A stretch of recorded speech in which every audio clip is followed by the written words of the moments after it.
तीन राज्यात मिळालेला तुम्ही स्वतः प्रचाराला गेलेला ही अपेक्षा होती काय निकाल? 4 राज्यांच्या निकालांमध्ये 3 राज्यांमध्ये भारतीय जनता पक्षाला अभूतपूर्व अशा प्रकारचं यश प्राप्त झालंय। हे यश जनतेचा मोदीजींवरचा विश्वास, या विश्वासाचं हे यश आहे। ज्या प्रकारे मोदीजींनी पारदर्शी प्रामाणिकतेने गरीब कल्याणाचा अजेंडा चालवला, ज्या प्रकारे मोदीजींनी देशाला विकासाच्या मार्गावर नेलं, ज्या प्रकारे मोदीजींनी सामान्य माणसाच्या मनामध्ये हे बिंबवलं, एस्टॅब्लिश केलं की सरकार त्यांच्याकरता काम करत आहे आणि त्याचं प्रत्यंतर ज्या प्रकारे लोकांना त्या ठिकाणी पाहायला मिळालं, हा त्याचा खरं म्हणजे विजय आहे। आणि म्हणून या सर्व राज्यांमधल्या जनतेचे तर आभार मी मानतोच, पण खऱ्या अर्थानं या विजयाचं श्रेय हे मोदीजींचं आहे, मोदीजींच्या नावाचं, त्यांच्या करिश्म्याचं आहे। आणि त्याचसोबत आमचे माननीय राष्ट्रीय अध्यक्ष जगत प्रकाश नड्डाजी आणि आमचे मास्टर स्ट्रॅटेजिस्ट अमित भाई शहा यांच्यासोबत त्या राज्यातली जी काही भाजपची टीम आहे आणि आमची जी राष्ट्रीय टीम आहे, या सगळ्यांचं हे श्रेय आहे। आणि म्हणून या सगळ्यांचं मी मनापासून अभिनंदन करतो। खरं म्हणजे आपण जर बघितलं तर भारतीय जनता पक्षाची मतं ही 10% देखील जास्त वाढलेली आहेत आणि विशेषतः छत्तीसगडमध्ये जवळपास 14% ही मतं वाढली आहेत, किंवा राजस्थानमध्ये मोठ्या प्रमाणात ती वाढली आहेत, मध्य प्रदेशमध्ये 8% ती मतं वाढलेली आहेत, तेलंगणामध्ये देखील जवळपास 10% मतं वाढलेली आहेत। त्यामुळे एकूणच सगळीकडे मोठ्या प्रमाणात जनतेचा विश्वास हा भारतीय जनता पक्षावर या ठिकाणी आपल्याला पाहायला मिळतोय।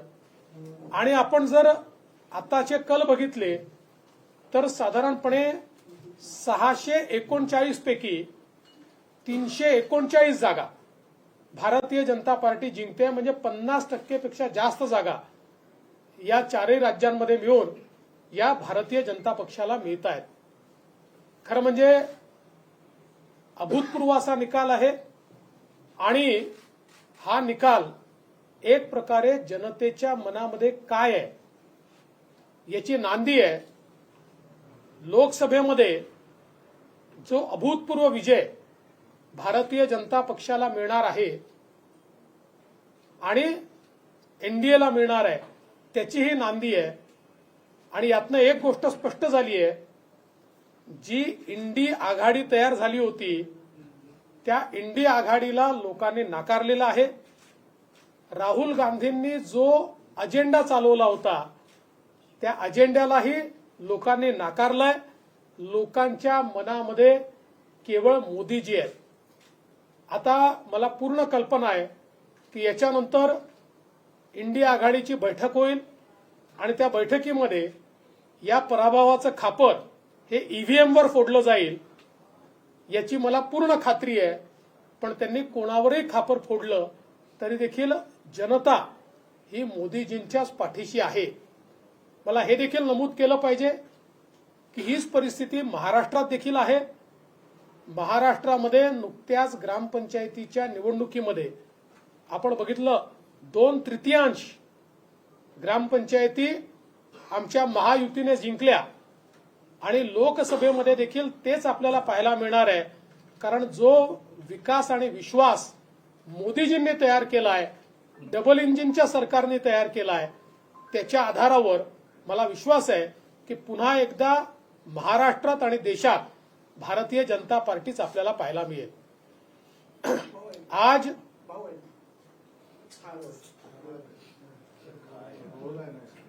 आज 4 राज्यों के चुनाव में जो अभूतपूर्व विजय भारतीय जनता पार्टी को मिली है। मैं ऐसा मानता हूं कि लोगों ने मोदी जी पर विश्वास दिखाया है। ये मोदी जी के ऊपर लोगों के विश्वास की जीत है।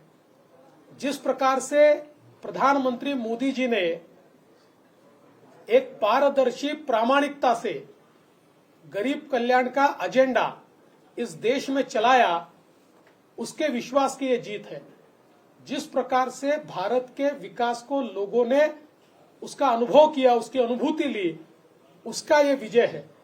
जिस प्रकार से आम आदमी को ये लगा कि कोई प्रधानमंत्री और कोई सरकार ये सीधे हमारे लिए काम कर रही है, उस अनुभूति का ये विजय है। और मैं ऐसा मानता हूं कि हमारे 4 राज्यों की जनता, विशेष रूप से जिन 3 राज्यों में हमको विजय मिला है, उसकी जनता का तो ये श्रेय है ही, लेकिन मैं ऐसा मानता हूं कि इसका पूरा श्रेय ये प्रधानमंत्री मोदी जी को है। उनके ऊपर जो विश्वास है उसको ये श्रेय है। और साथ साथ हमारे राष्ट्रीय अध्यक्ष जगत प्रकाश नड्डा जी और हमारे मास्टर स्ट्रेटेजिस्ट और देश के गृह मंत्री अमित भाई शाह, इनको भी यह श्रेय जाता है। और मैं ऐसा मानता हूं कि राज्यों की बीजेपी के जो यूनिट्स है और हमारा जो केंद्रीय पूरा नेतृत्व है, इनका यह श्रेय है कि जिसके कारण एक अभूतपूर्व जीत हमको मिली है। इस जीत का हम जब विश्लेषण करते हैं तो ध्यान में आता है कि बीजेपी के वोट्स ये 10% से भी ज्यादा यहां पर एवरेज में बढ़े हैं। जहां एक और छत्तीसगढ़ में 14% वोटों की बढ़ोतरी हमको दिखाई पड़ती है, वही मध्य प्रदेश में भी 8% वोट बढ़े हैं और तेलंगाना में भी तकरीबन 10% वोटों में इजाफा हमको दिखाई देता है। तो कुल मिलाकर लोगों ने भारतीय जनता पार्टी पर बहुत बड़ा विश्वास दिखाया है। अभी इन 4 राज्यों में कुल मिलाकर जो 639 सीटें थी, उनमें से 339 सीटें यानी 50% से भी ज्यादा सीटें भारतीय जनता पार्टी जीत रही है। तो एक डिसाइसिव विन, एक डिसाइसिव मैंडेट ये भारतीय जनता पार्टी को मिला है, ऐसा मैं मानता हूं।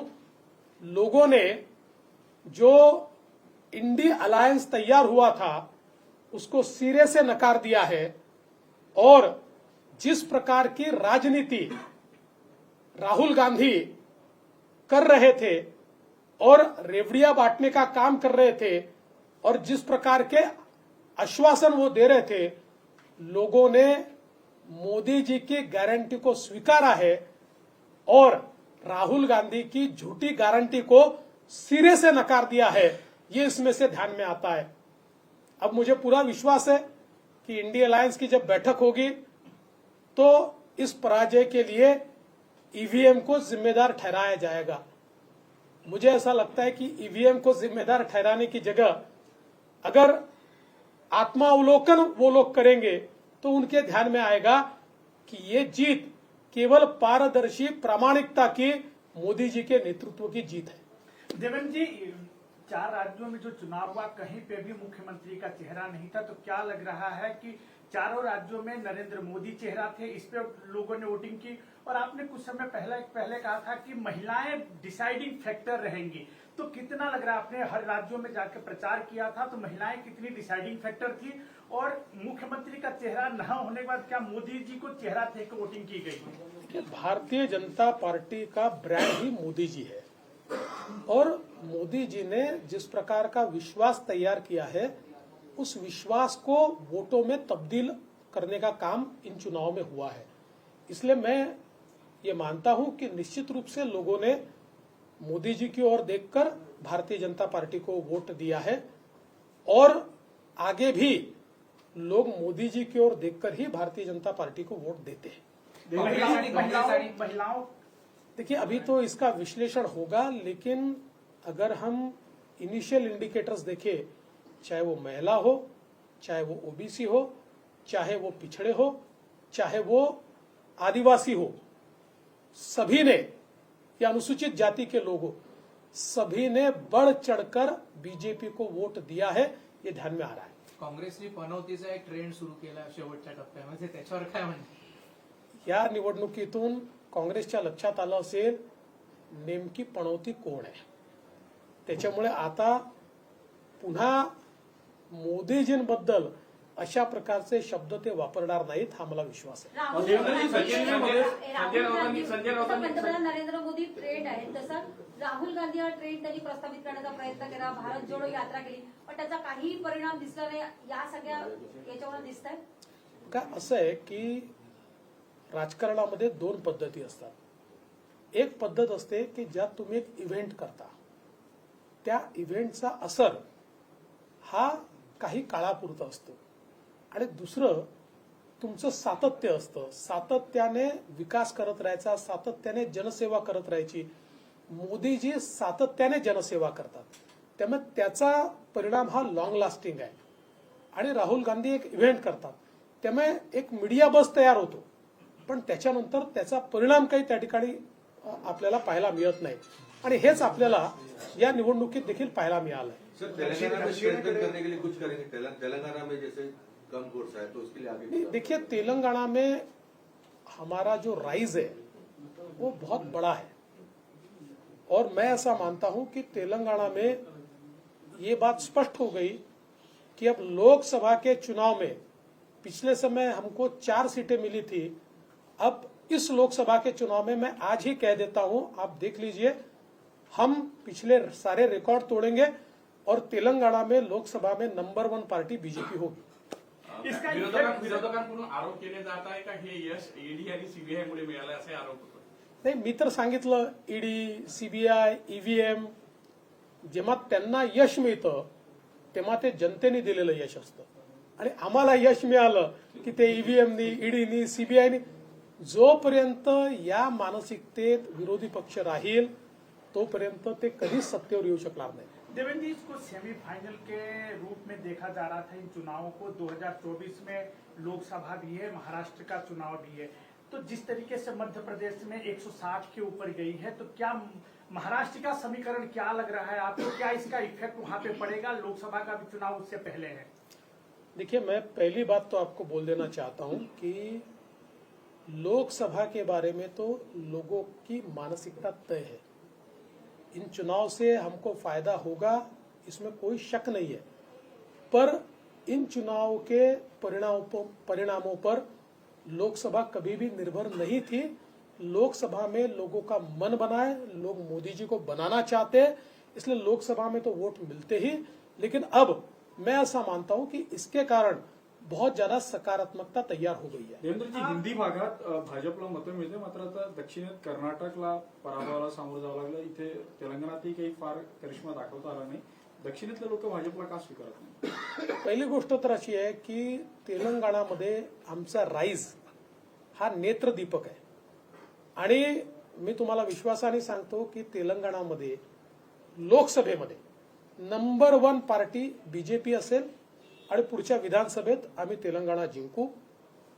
कर्नाटकमध्ये खोटी आश्वासनं देऊन निवडून आलेल्या काँग्रेसची स्थिती आजच अशी आहे, मी तुम्हाला लिहून देतो, आणि माझा बाईट आजचा तुम्ही लोकसभेच्या दिवशी जरूर वापरा, की लोकसभेमध्ये कर्नाटकमध्ये 20 पेक्षा जास्त जागा भारतीय जनता पार्टी जिंकणार.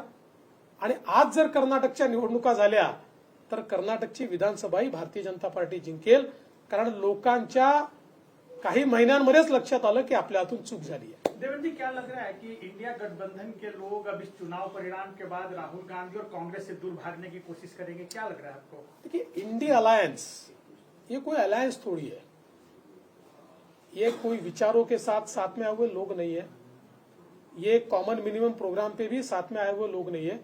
इनका केवल एक प्रोग्राम है, मोदी जी को हटाओ, क्योंकि मोदी जी के कारण इन सारी परिवारवादी पार्टियों की दुकानदारी बंद हो रही है. इसलिए मोदी जी को हटाने का प्रयास ये लोग मिलकर करते हैं. इसलिए ये कभी कोहेसिव ग्रुप था नहीं, आगे भी कोहेसिव ग्रुप रह सकता नहीं.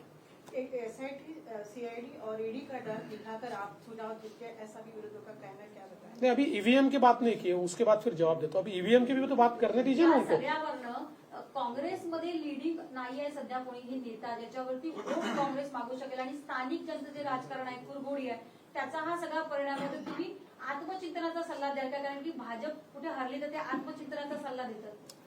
हो, ते त्यांच्याच पक्षातल्या लोकांचा सल्ला ऐकायला तयार नाही तर माझा सल्ला काय ऐकणार आहे? देवेंद्र जी, सभी एग्जिट पोल छत्तीसगढ़ के संबंध में बता रहे थे कि वहाँ पे कांग्रेस रिटेन करेगी. क्या स्ट्रेटेजी थी? आप भी रायपुर और तमाम जगहों पे गए थे प्रचार के लिए, कैसे वहाँ पे बीजेपी ने अचानक बढ़त बनाई? नहीं, मुझे ये लगता है कि मोदी जी पर छत्तीसगढ़ में बहुत विश्वास लोगों के मन में था. आप देखिए, पिछले समय भी छत्तीसगढ़ जब हम हारे और तुरंत लोकसभा का चुनाव हुआ तो छत्तीसगढ़ फिर मोदी जी के साथ आया. और इन 5 वर्षों में बघेल जी ने और उनकी सरकार ने जिस प्रकार का भ्रष्टाचार किया, फिर वो महादेव ऐप का घोटाला हो या अलग अलग प्रकार के गोबर का भी घोटाला वहां पर हुआ है. तो इन सब घोटालों के चलते लोगों के मन में ये भावना थी कि नहीं, हम तो मोदी जी के साथ जाएंगे.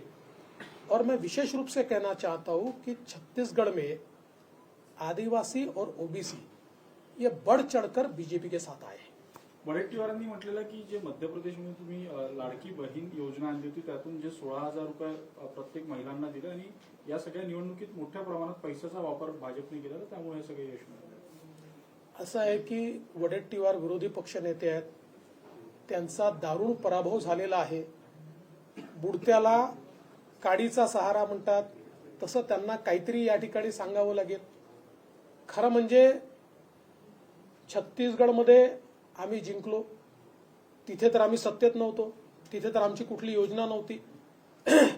या ज्या काही सगळ्या योजना आहेत या योजनांपेक्षाही मोदीजींच्या ज्या योजना आहेत त्या परमनंट योजनांचा जो परिणाम आहे त्या परिणामांमुळे आम्ही जिंकतो. बावनकुळेजी पण इथे आहेत.